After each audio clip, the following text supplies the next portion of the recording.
இந்தியாவில் மதமாற்றம் தடை சட்டம் கொண்டுவர வேண்டும் என்று தீவிரமாக செயல்படும் எதிராளிகளின் சூழ்ச்சிகள் மத்தியில் அதிர்ச்சி அளிக்கும் சம்பவம் தமிழகத்தில் நடந்துள்ளது. சமூக வலைதளங்களில் இந்த வீடியோ வைரலாகி வருகிறது. இந்த வீடியோவில் உள்ள காட்சிகள் எங்கே நடந்தது என்ற தகவல் தெரியவில்லை என்றாலும் இதை பார்க்கும்போது இந்திய அரசியலமைப்பு சட்டத்திற்கு விரோதமான செயலாக உள்ளது. சிறியவர்கள் மற்றும் பெரியவர்களை ஒன்று கூட்டி அவர்கள் நெஞ்சில் தவறான எண்ணத்தை தூண்டி உறுதிமொழி எடுக்க வைப்பது கண்டிக்கத்தக்கது.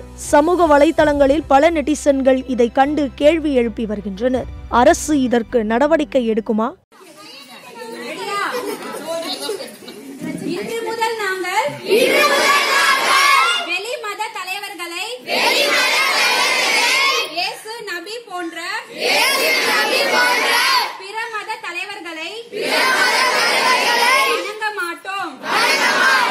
எங்கள் பெற்றோர்கள் தெரியாமல் வணங்கிவிட்டனர், இப்பத்திருந்து விட்டனர். நம் ஆதிக்கடவுள் ஈசன், அருள் பெற்ற திருவள்ளுவர் மற்றும் இந்து கடவுள்களை மட்டுமே வணங்குவோம் என உறுதி அளிக்கின்றோம். இந்த உலகம் வாழ உதவும் சூரிய கடவுள், ஐம்பூதங்கள் நிலம் நீர் நெருப்பு ஆகாயம் காற்று வணங்குவோம். உழவர்களை போற்றுவோம் மற்றும் ஆடு மாடு இயற்கைக்கு நன்றி செலுத்தும் நாள் பொங்கல் திருநாள்.